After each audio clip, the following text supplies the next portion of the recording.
Hello, Yoke fam. It's Kevin Talbert from the Education Department, and I'm just here to offer a few words of encouragement and support for you as you find yourself accidentally homeschooling your child in these moments where we're flattening the curve, and perhaps offer a couple of tips that maybe you'll find helpful to support you in this time. First and foremost, don't feel as though you need to recreate the schooling experience for your child. In fact, many of you are probably already feeling the daunting task of trying to keep up and recreate meaningful learning experiences for your child. Right? That's in fact the difficult job that the teacher faces every day, to try to construct meaningful learning experiences to meet the needs of their classes. Obviously, this is not a normal situation, and to expect yourself and put extra pressure on yourself to be able to recreate that is I think unreasonable, but also unnecessary. Your student will be fine educationally and will continue, in fact, to learn even though they're not in school. And in fact, one of the things I talk about with my students who are going to be teachers is the difference between education and school, and how under the best circumstances, education is what is happening at school. But in fact, we can get a lot of our education in non-school settings. And so one of the people that we talk about when we think about that idea is a guy named John Dewey. And you may know John Dewey's name. He's sort of a grand thinker, one of the sort of keystone thinkers in educational theory in the United States. And he argues that education is not preparation for some future living, that in fact education is life itself. And by that he means, of course, that we can learn in the everyday as we move through experiences in the world, and as we encounter the world, that we're naturally learning, and so your child will continue to learn even outside of school. Of course, there are things that we can do to help facilitate some of that for our children. There are things that we can do to supplement that and create good learning experiences. Because Dewey's careful to remind us that not every experience is equally educational, and that in fact it's really reflecting on experience above and beyond the experience themselves. So a couple of things. One is just rest assured that in the everyday life that you're living, there are learning experiences that your child can have and will have, and you're equipped. You've got what you need to be able to help the student do that. For example, let's take one of the things that I've heard lots of people doing during this moment, and that's baking. My wife is baking a lot of bread these days during quarantine, and experimenting with different recipes. Since we're eating a lot of our meals, all of our meals at home.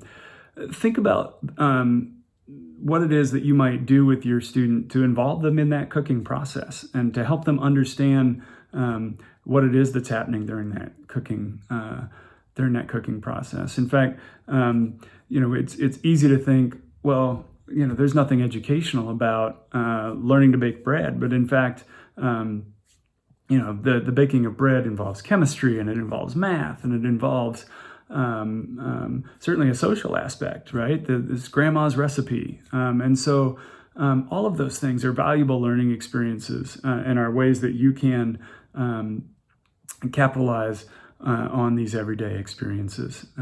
So while you're making the bread, and involve the child in the process, help them engage with that process, help them think, ask them questions about, gee, why does the bread puff up like that? And why do we have to let it wait and let it rest?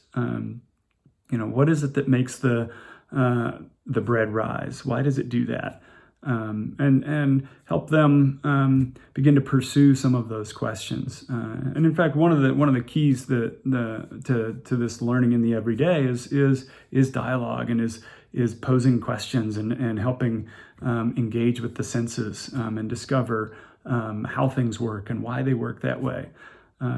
Or perhaps you're spending some time in the garden, getting your victory garden ready for the summer, and doing some planting. Again, another great opportunity to involve your student and to help them plan the garden. That could involve things like planning a meal. How do you know how much to plant?